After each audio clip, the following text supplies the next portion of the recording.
प्रिय विद्यार्थियों, छंद के इस अध्ययन क्रम में आप सभी का छंद ज्ञान जो है, छंद का अध्ययन जो है वो अच्छे प्रकार से हो रहा होगा या अच्छे प्रकार से चल रहा है, ऐसी मुझे पूर्ण आशा है। हमारा जो ये छंद ज्ञान यज्ञ चल रहा है, इस क्रम में आज हम मंदाक्रांता छंद के बारे में जानेंगे। प्रिय विद्यार्थियों, यह तो नितांत सत्य है कि किसी भी कवि के द्वारा जो भी कृति की जाती है उसके द्वारा ही उसका यश होता है। ये तो सर्वमान्य एक तथ्य है। किंतु हमने ये देखा है कि कई कवियों की प्रसिद्धि उनके द्वारा प्रयुक्त हुए छंदों के द्वारा भी हुई है। विशेष प्रकार से, बहुत अच्छे प्रकार से जब किसी कवि ने उस छंद का प्रयोग किया है तो उस कवि की एक इस दृष्टि से भी प्रसिद्धि हुई है। तो मंदाक्रांता की बात करें तो सबसे सुंदर जो प्रयोग मंदाक्रांता छंद का किया है वो महाकवि कालिदास ने किया है। और महाकवि कालिदास ने अपनी जो एक कृति मेघदूतम, जो एक पूर्ण रूप से कल्पना प्रसूत है, बहुत ही सुंदर उनका खंड काव्य है, वो पूर्ण रूप से उन्होंने मंदाक्रांता छंद में ही लिखा है। तो इस मंदाक्रांता छंद के बारे में हम जाने तो ये मंदाक्रांता छंद जो है वो हमारे भावों को प्रकट करने के लिए सर्वोत्तम साधन है। तो मैं ऐसा क्यों कह रहा हूं कि हम ये सभी प्रकार के भावों को प्रकट करने के लिए उत्तम एक छंद है। तो हम देखते हैं कि करुण और विप्रलंभ, इन भावों को बहुत उत्कृष्ट प्रकार से इस छंद द्वारा प्रस्तुत किया जा सकता है, जैसा कि हमने मेघदूत में देखा है। इसके अतिरिक्त यदि वर्षा का वर्णन इस छंद में किया जाए तो वो बहुत ही अच्छा एक प्रस्तुतिकरण रहता है। तो इसलिए प्रमुख भावों को प्रकट करने के लिए, वेदना को प्रकट करने के लिए मंदाक्रांता छंद का प्रयोग किया जाता है। अब हम मंदाक्रांता छंद के अर्थ की बात करें तो इसका ये जो विच्छेद करेंगे वो होगा मंदम आक्रांतम गति यस्याह सा मंदाक्रांता, अथवा यस्याम गतौ मंदता अस्ति सा मंदाक्रांता। अर्थात जिस छंद की गति में मंदता होगी, जिसकी गति कम होगी या बहुत मंद होगी, वही मंदाक्रांता होगा। ऐसा इस शब्द का अर्थ हम पाते हैं। अब इसको यदि मैं आपको सरल तरीके से समझाऊं तो यदि कोई व्यक्ति अपनी संधि वेदना से पीड़ित है, अब वो यदि चलेगा तो वो कुछ कदम चलने के बाद सहसा रुक जाएगा। क्यों? क्योंकि वो अपनी पीड़ा से पीड़ित है। अब वो रुकेगा, कुछ समय रुककर वह पुनः चलता है, फिर पुनः चलने के बाद फिर रुकता है। तो इसी तरह से इस छंद में भी सहसा ठहराव आ जाता है। थोड़ा सा कुछ शब्दों के उच्चारण के उपरांत फिर से रुकना होता है, और रुकने के उपरांत पुनः कुछ शब्दों का उच्चारण करने के बाद पुनः रुकना होता है। इसलिए ये मंद गति से चलने वाला छंद है, या इसका जो गायन है वो मंद गति से होता है। बार बार इसमें रुकावट आती है, यति आती है, इसलिए मुनियों ने इसका नाम मंदाक्रांता रखा। आइए इसका अब हम लक्षण देखते हैं। तो मंदाक्रांतां बुधिरसनगैर्मोभनौ तौ गयुग्मं, मंदाक्रांतां बुधिरसनगैर्मोभनौ तौ गयुग्मं। बच्चों, कुछ शास्त्रों में थोड़े से भेद के साथ एक और लक्षण हमें मिलता है, वो लगभग समान है। मंदाक्रांता जलधि षड्गै नौ नतौ ताद्गुरु चेत्। तो इस छंद की बात करें, मंदाक्रांतां बुधिरसनगैर्मोभनौ तौ गयुग्मं, तो आरंभिक शब्द जो है मंदाक्रांतां बुधिरसनगैहि, इन शब्दों में छंद गायन के समय होने वाली जो यति है उसके बारे में बताया गया कि अर्थात हमें इस छंद का गायन करते हुए यति कहाँ कहाँ करनी है। तो यहाँ हमें निर्देशित किया गया है कि इस मंदाक्रांता छंद में हमें यति कहाँ कहाँ लेनी है। बच्चों, मैं आपको यहाँ एक विशेष बात बताना चाहता हूँ कि हमारे छंद शास्त्र में शब्दों के द्वारा जो संख्या है उसको बताया जाता है। अर्थात 1, 2, 3, 4 इत्यादि संख्या को साक्षात शब्द उन संख्यात्मक शब्दों में ना कहकर प्रकारांतर से उसके पर्याय शब्दों के द्वारा प्रकट किया जाता है। और इससे लाभ यह होता है, एक तो कवियों ने हमारे इस विधि को प्रयोग करके लक्षण को संवर्धित बना दिया है, और ये जो इन शब्दों का प्रयोग करते हैं, इन वस्तुओं का प्रयोग करते हैं, तो उन वस्तुओं का उस संख्या के साथ जो स्वाभाविक संबंध है या उन वस्तुओं की जितनी संख्या है उसका ज्ञान भी स्वाभाविक रूप से, एक प्रकारांतर रूप से हो जाता है। तो इस लक्षण में आरंभिक शब्दों में जो मंदाक्रांता शब्द के साथ संधि युक्त शब्द है अंबुधि, मंदाक्रांतांबुधि। तो अंबुधि शब्द जो है, तो अंबुधि शब्द का अर्थ होता है समुद्र। तो समुद्र जो है वो हमारे शास्त्रों में वर्णित है कि समुद्र जो है वो 4 दिशाओं में मुख्य रूप से होने के कारण समुद्र 4 हैं। तो इसलिए अंबुधि शब्द जो है, अथवा कुछ लक्षण में जलधि शब्द भी आया है, तो अंबुधि अथवा जलधि शब्द जो है वो 4 संख्या का द्योतक है। तो इससे हमें ये पता लगा कि इस छंद में हमें चौथे अक्षर पर यति लेनी है, चौथे अक्षर पर श्वास लेना है। अंबुधि शब्द के उपरांत अगला शब्द जो आता है वह है रस। तो रस जो है वो दर्शन शास्त्र में 6 रस हैं, मधुर, आम्ल, लवण, कटु, कषाय एवं तिक्त। तो इस तरह 6 रस होते हैं। तो यहाँ इस छंद में रस जो है वो 6 संख्या का द्योतक है। तो पहली यति 4 पर और दूसरी 6 पर। इसके उपरांत नग शब्द का प्रयोग किया गया है। तो नग शब्द जो होता है, नग पर्वत का पर्याय है। पर्वत जो है वो हमारे शास्त्रों के अनुसार प्रमुख रूप से 7 हैं। तो इसलिए अब इस सारे से हम ये समझे हैं अंबुधि, रस, नग, अर्थात मंदाक्रांता में 4, 6, 7 पर हमें यति लेनी है, हमें रुकना है या हमें श्वास लेनी है। दूसरे शब्दों में कहें तो चौथे, 10वें और 17वें अर्थात पदांत में, चौथे, 10वें और पदांत में हमें यति लेनी है। इस एक पाद में हम 3 बार यति लेंगे। पदांत में 17वां शब्द है तो इसलिए मैं पदांत शब्द का प्रयोग कर रहा हूं। तो चौथे, 10वें और 17वें शब्द में हमें यति लेनी है। तो इस तरह से हमें यति का ज्ञान हो गया है। अब हम आगे के लक्षण जो शिष्ट लक्षण है उसको देखें। तो मो भनौ तौ गयुग्मम।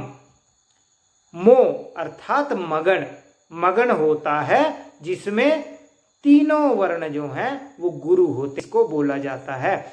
उसके उपरांत मो भनौ, तो भगण, भगण में आदि गुरु शेष जो हैं वो लघु होते हैं। अग्रिम है न, मो भनौ, तो नगण, नगण में सर्व लघु। आगे उसके उपरांत शब्द का प्रयोग किया गया है तौ, द्विवचन है इसलिए 2 तगण होंगे।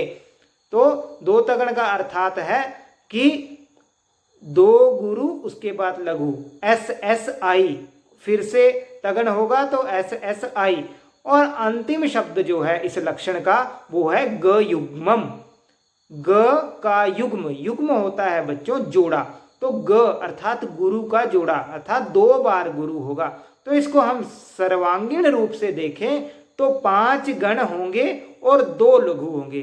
5 गण और 2 लघु का समूह, 2 गुरु का समूह जो होगा वह है मंदाक्रांता छंद। या इसको गणों के हिसाब से कहूं तो मगण, भगण, नगण, तगण, तगण, गुरु, गुरु। मो भनौ तौ युग्मम, मगण भगण नगण तगण तगण गुरु गुरु। तो ये जो है वो मंदाक्रांता का इस प्रकार से छंद का लक्षण हमारे पुरातन ऋषि मुनियों ने कहा है। तो आइए इसका एक बहुत सुंदर सा उदाहरण है, भगवान विष्णु की स्तुति है। शांताकारं भुजगशयनं पद्मनाभं सुरेशं विश्वाधारं गगनसदृशं मेघवर्णं शुभांगं लक्ष्मीकान्तं कमलनयनं योगिभिर्ध्यानगम्यं वन्दे विष्णुं भवभयहरं सर्वलोकैकनाथं। तो बच्चों आपने देखा कि कैसे इस श्लोक में हम मंदाक्रांता छंद को देख रहे हैं। मंदाक्रांता छंद जो है वो घटित हो रहा है और इसकी यति जो हो रही है वो चौथे वर्ण पर सबसे पहले हो रही है, शांताकारम।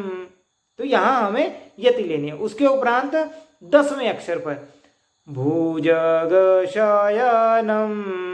यहाँ यति होनी है। फिर पदांत में पद्मनाभम सुरेशम। तो इस तरह से इसके और भी उदाहरण हैं। एक आपको मैं एक अन्य उदाहरण बताऊं तो उससे पहले मैं आपको ये बताना चाहता हूं कि कोई भी लक्षण जो होता है वो अपने आप में उदाहरण के रूप में प्रयुक्त हो सकता है। कैसे, आइए देखते हैं। मंदाक्रांताम्बुधिरसनगैर् मोभनौतौगयुग्मम। देखिए किस तरह से यहाँ भी हमारे पास मगण आ रहा है, उसके उपरांत भगण आ रहा है, उसके उपरांत नगण, फिर 2 तगण आ रहे हैं और अंत में 2 गुरु आ रहे हैं, केवल लक्षण में ही। तो लक्षण भी हम उदाहरण के रूप में प्रस्तुत कर सकते हैं या लक्षण को लक्षण में ही घटित कर सकते हैं। इसकी एक मैं बीच में एक और बताना चाहूँगा कि इस छंद को पहचानने का एक और भी बहुत ही अच्छा एक हमारे पास विधि है। वो क्या है कि आरंभिक रूप से आपको यदि सबसे पहले 4 गुरु मिल जाएं, उसके उपरांत आपको यदि 5 लघु प्राप्त हों और कुल मिला के एक पाद में 17 हों, तो हमारे पास ये कौन सा छंद होगा? ये मंदाक्रांता होगा। फिर से मैं रिपीट कर रहा हूँ आपको कि आरंभिक 4 वर्ण जो होंगे वो गुरु होंगे, उसके उपरांत 5वें से लेकर अग्रिम जो 5 वर्ण है वो लघु रहेंगे और संपूर्ण पाद की संख्या 17 होगी। तो ऐसी स्थिति में मंदाक्रांता छंद होगा।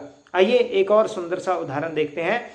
ना ना ना ना ना ना ना ना ना ना ना ना ना ना ना। तो देखिए कितना अच्छा हमारे कवियों ने उदाहरण ये बनाया है।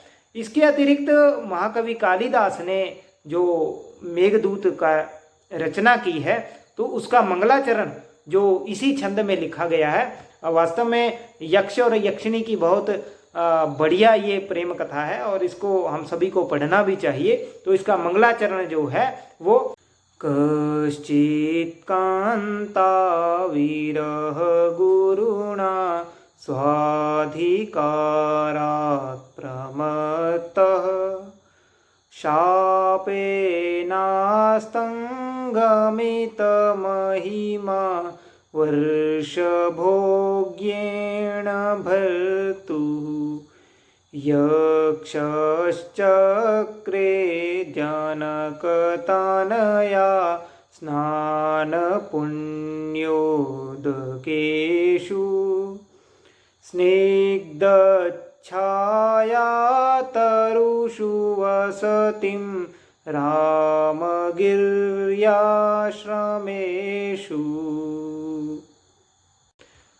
तो इस तरह से बच्चों हमारे पास बहुत सुंदर सुंदर उदाहरण हैं जो मंदाक्रांता छंद में लिखे गए हैं।